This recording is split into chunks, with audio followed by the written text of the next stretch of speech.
नमस्कार, मैं दिगंबर कश्यप, न्यूरोथेरेपिस्ट। आज हम बात करने वाले हैं एक बहुत ही इम्पोर्टेंट टॉपिक, दौरे पड़ना, फीट्स आना या मिर्गी के दौरे पड़ना। ये सब बातों को लेकर हमारे देश में बहुत सारी अलग अलग भ्रांतियां होती हैं। जब किसी को दौरे आते हैं, फीट्स आते हैं, तो कहा जाता है कि इस पर ऊपरी चक्कर हो गया है। कोई कहता है इसको जूता सूंघाओ, कोई उसके मुंह में चम्मच देना शुरू कर देता है। तो मैं ऐसे लोगों को कहना चाहता हूं कि ऐसा भी आपको बिल्कुल नहीं करना चाहिए, क्योंकि ऐसा करने से ऐसे मरीजों को बहुत दिक्कत आती है। पता चलता है दौरे तो बंद हुए नहीं, जो भी आपने चम्मच मुंह में दे दी, पता चला उसको चोट और लग गई। कई बार मरीज का हाथ इतनी देर से पकड़ लेते हैं, दौरे तो बंद होते नहीं है, पता चलता है कि हाथ इतनी जोर से पकड़ा कि फ्रैक्चर हो गया। तो ऐसे लोगों को ऐसा बिल्कुल नहीं करना चाहिए। ये जो दौरे आते हैं दोस्तों, कुछ ही समय के लिए आएंगे, 5 से 10 सेकंड हो सकते हैं, या 30 सेकंड से लेकर 50 सेकंड तक होते हैं, लगभग 1 मिनट तक कह सकते हैं। और ये दौरे ऑटोमेटिक बंद हो जाते हैं। हमारे देश में अगर हम कहें 1000 में से 5 लोगों को ये फीट्स दौरों की समस्या रहती है। हमारे ब्रेन में बहुत सारी नसें हैं, हजारों लाखें नसें होती हैं। जब उन नसों में स्पार्किंग हो जाती है तो दौरे आ सकते हैं। अब आपके मन में आएगा कि दिमाग में स्पार्किंग कैसी होती है। हमारे नसों में एक कवरिंग होती है, कुछ कारणों से अगर वो कवरिंग हट जाती है तो दोनों नसों में एक मिल जाती हैं, और इस आधार पर हम कह सकते हैं कि कई बार स्पार्किंग हो जाती है। उन नसों में करंट होता है, और वो करंट बहुत मामूली होता है, 15 से 20 माइक्रो वोल्ट तक होता है। लेकिन हमारे घरों में जो करंट होता है वो 220 वोल्ट होता है, तो बहुत माइनर करंट होता है। तो उसके कारण से देखा जाता है कि लोगों में फीट्स आते हैं।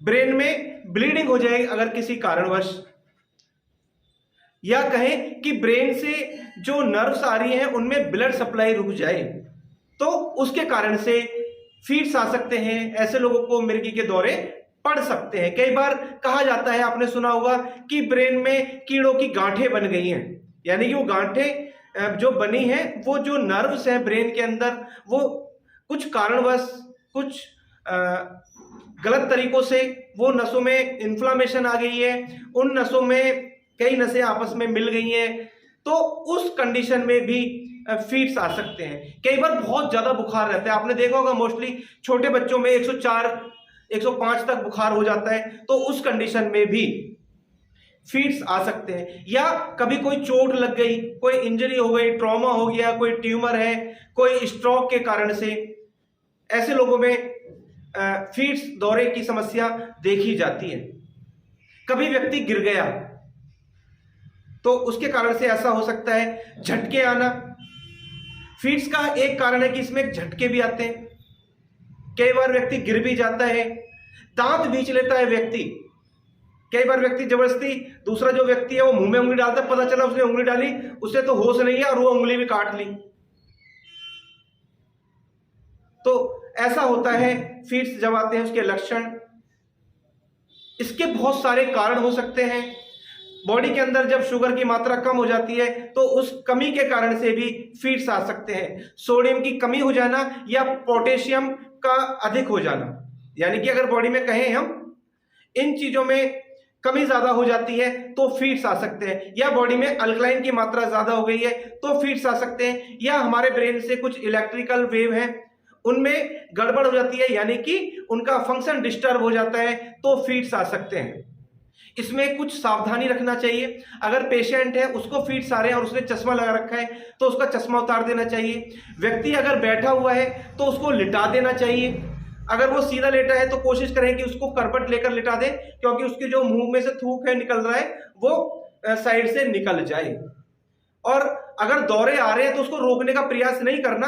कई बार हम जबरदस्ती पकड़ लेते हैं, उसको ऐसा करके टाइट करके पकड़ लेते हैं, पता चलती है कि जब वो नॉर्मल हुआ तो उसको दर्द हो गया या वहां कोई फ्रैक्चर वगैरह हो गया। तो उसको अगर दौरे आ रहे तो कुछ सेकंड के लिए ही है, वो बंद हो जाने वाले हैं। अगर कोई खतरनाक सामान वहां रखा हुआ है आसपास, कई बार कोई चाकू, छुरी, कुछ ऐसा घरेलू सामान आसपास रखा हुआ है और वहां दौरे आ गए, क्योंकि जब दौरे आते हैं तो व्यक्ति अनकॉन्शियस होता है एक तरीके से, उसको होश नहीं होता है, कई बार उससे नुकसान हो सकता है। तो इन चीजों का आपको ध्यान रखना है। दोस्तों आज मैं एक छोटा सा ट्रीटमेंट साथ में आपको सिखाता हूं।